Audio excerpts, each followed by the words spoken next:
in nomine Patris et Filii et Spiritus Sancti. Amém. Estamos agora celebrando a liturgia do 24º domingo depois de Pentecostes. Retomamos esse modo de contar, viram? Depois de rezar vários domingos, as missas ainda depois da Epifania, aquelas que sobraram, né?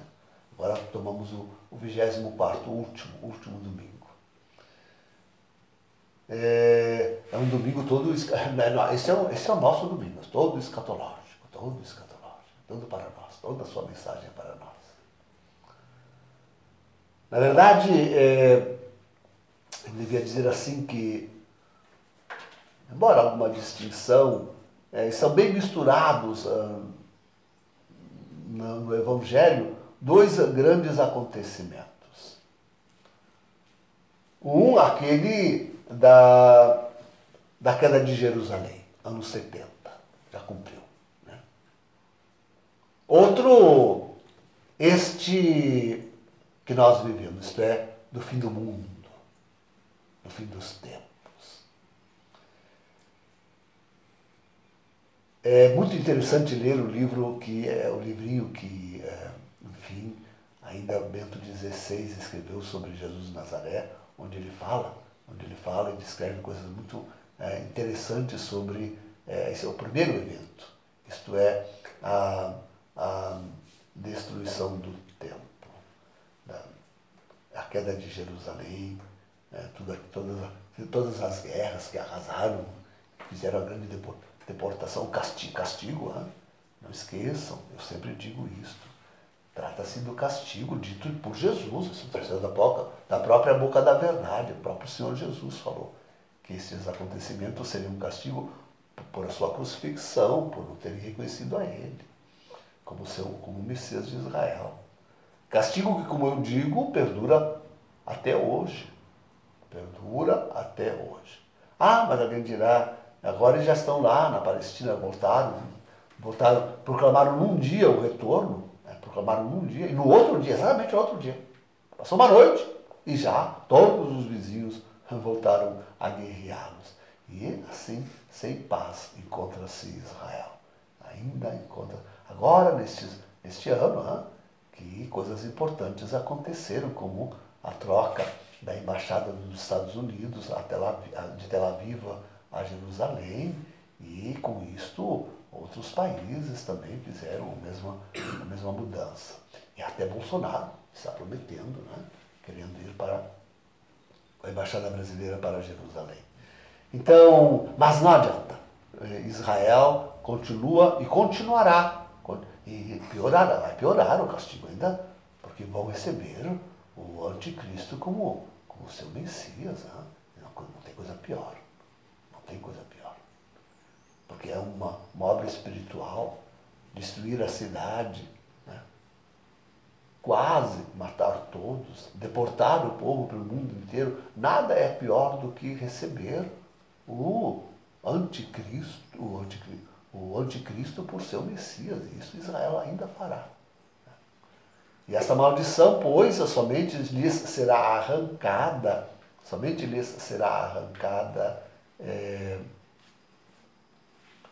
depois que eles, conosco, com o mundo, disserem, bendito o que vem em nome do Senhor. E para isso, para Jesus Cristo. E isto esperando o seu retorno iminente.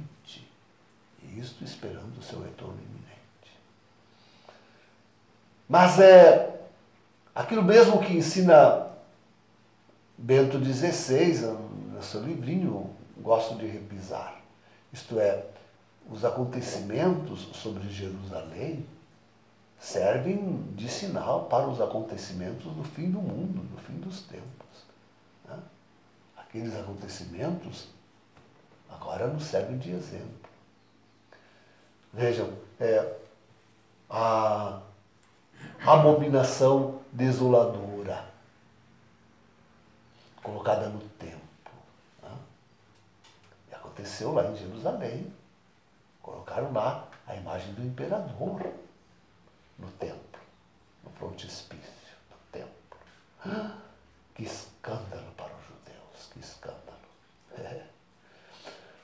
pode haver maior escândalo já é para o mundo, não é só para nós, mas para a igreja, sobretudo, com certeza, do que ver o Vaticano prostituído com todo o discurso do mundo e da nova ordem mundial, com todo o discurso do mundo e da nova ordem mundial. Pode haver escândalo maior, abominação desoladora maior.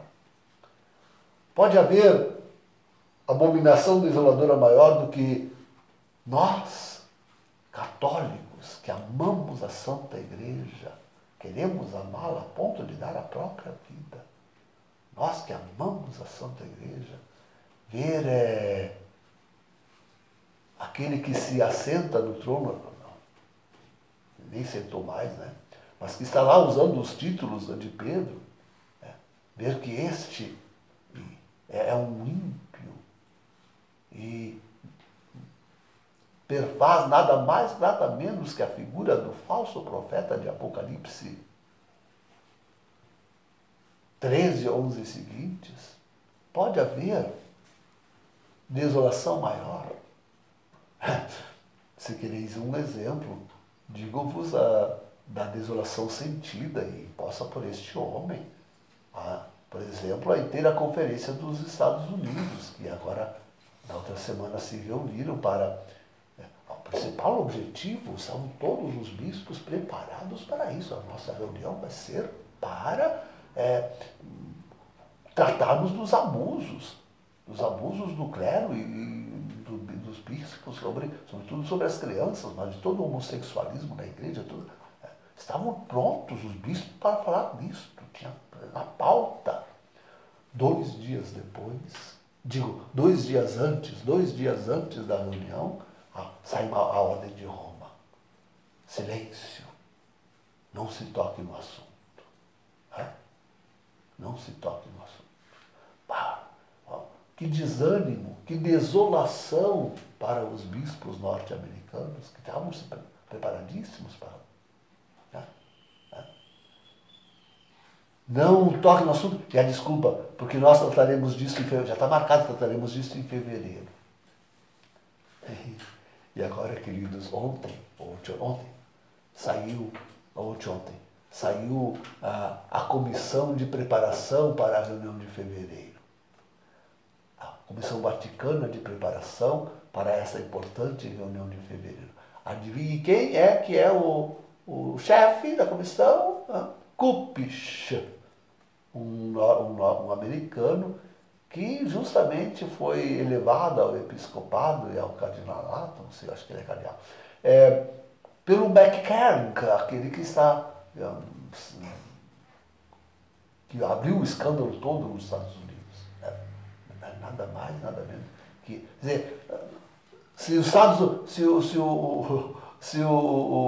os bispos da Conferência Episcopal Norte-Americana estavam desanimados, desolados, com não poder tratar, agora veem que justamente um dos envolvidos é nomeado como o chefe para as providências, para urgir as providências que devem ser. E fora outros membros ali, que a gente ficou vendo quais são e que estão todos envolvidos, Digo todos, mas estão envolvidos. Quer dizer, que esperar? Que esperar desta reunião de fevereiro?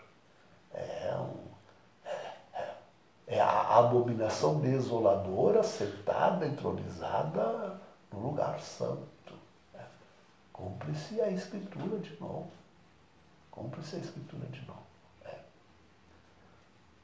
Se fala nas leituras de falsos cristos e falsos profetas. É um outro sinal abundantíssimo entre nós. Porque se dizemos de Francisco que ele é o falso profeta de Apocalipse 13, 11, mas que diremos dessa enormidade de bispos? Pense aqui no Brasil, os bispos da Conferência Episcopal, os bispos da CNBB, tudo comunista da teologia da libertação, e não voltam atrás.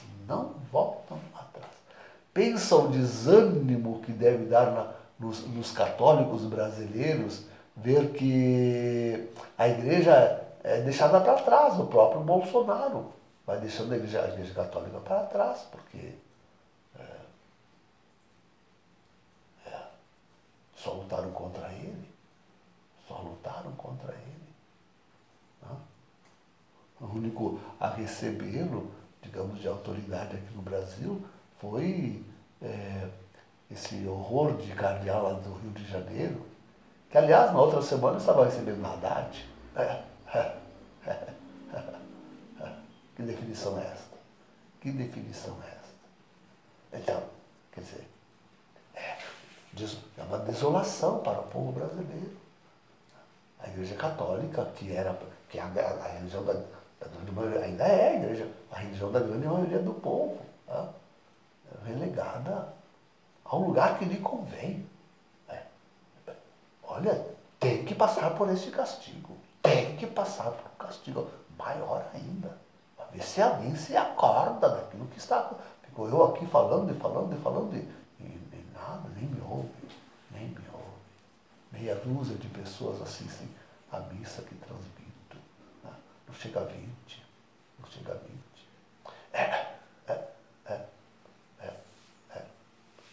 Quem ainda ouve os meus sermões?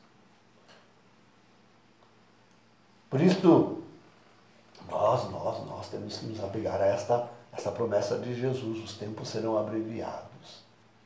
Não for assim os próprios eleitos. Nós não sentimos isso, né? Não sentimos que os tempos são. Claro, nós estamos vivendo isso na própria pele. Né? Toda essa realidade, né? Estamos vivendo a cada horror que vem da nova ordem mundial e da contra-igreja, parece, aquele segundo parece um século para nós. Né? A cada horror que constatamos, que vemos. Então, para nós não parece o tempo abreviado, não parece. Que ele seja abreviado, sobretudo, na graça da perseverança. Né? Ou, como diz a Epístola da Missa de hoje, na paciência e na longanimidade, a capacidade de sofrer por longo tempo. Longanimidade, na paciência e na longanimidade. Né? De que devemos ser revestidos.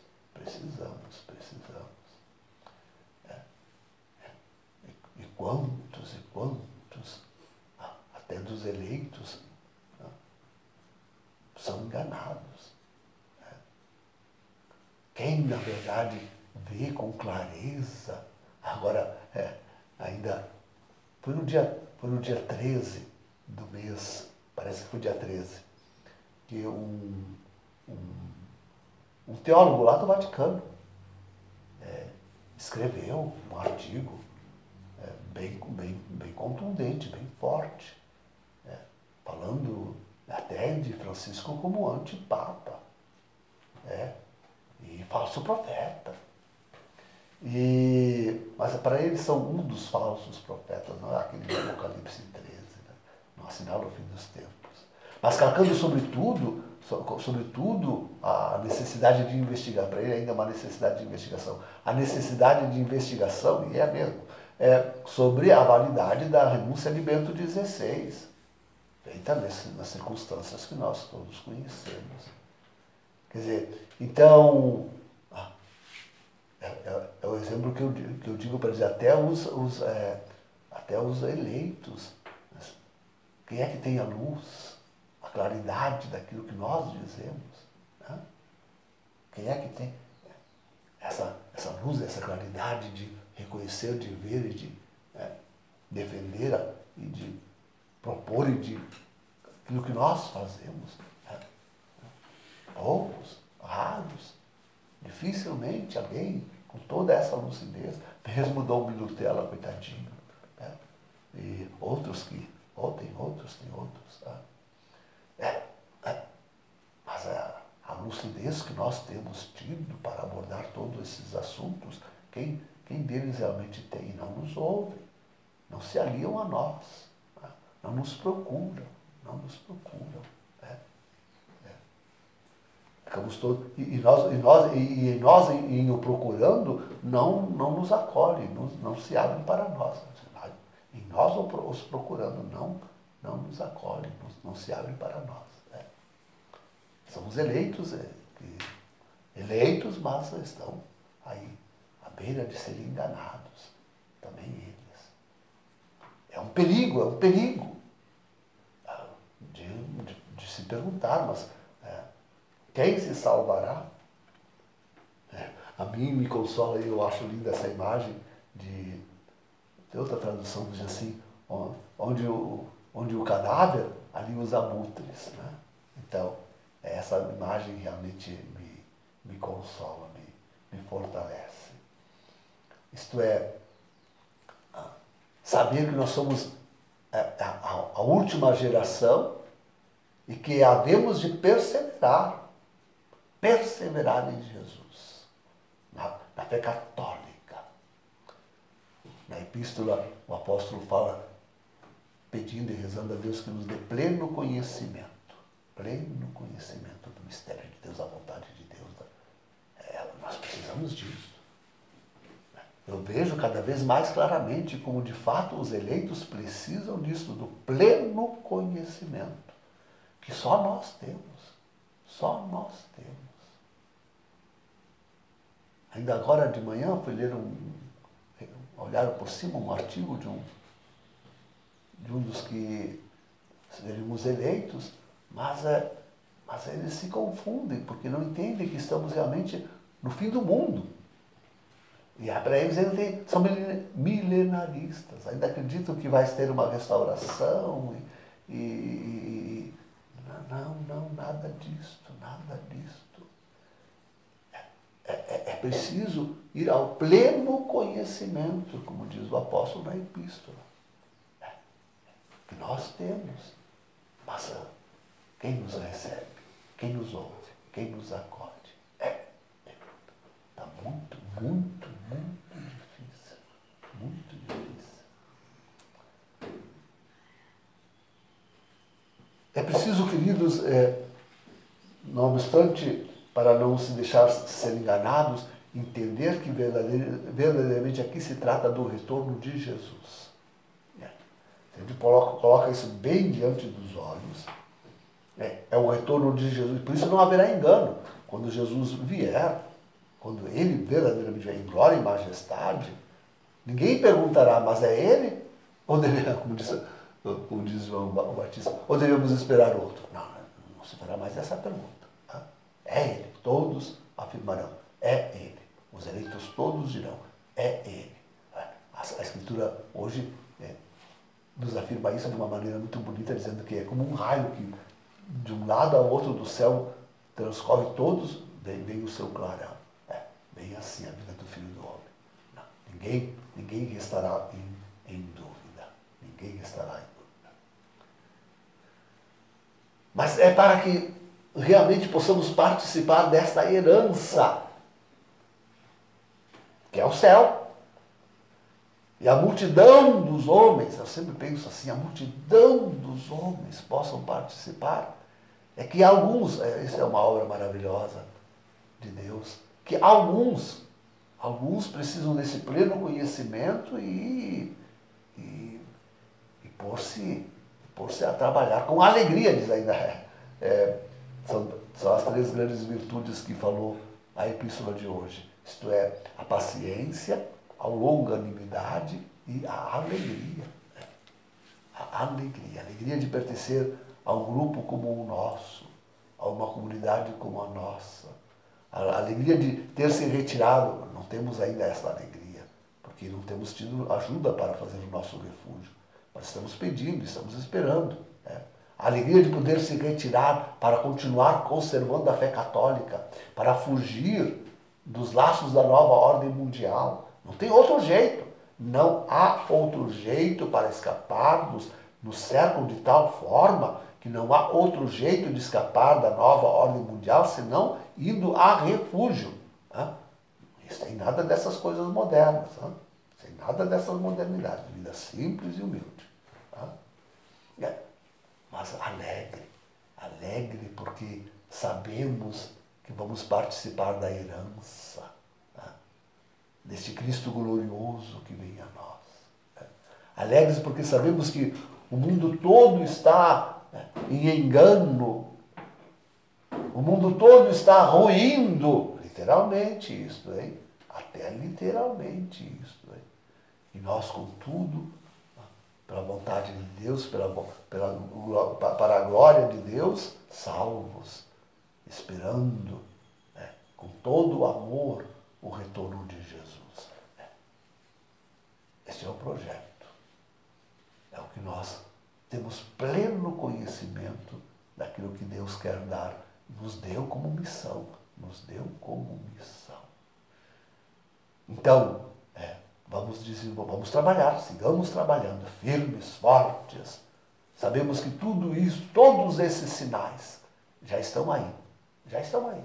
Falta só o anticristo. Falta só o anticristo. E o grande castigo. E o grande castigo. Só falta isso.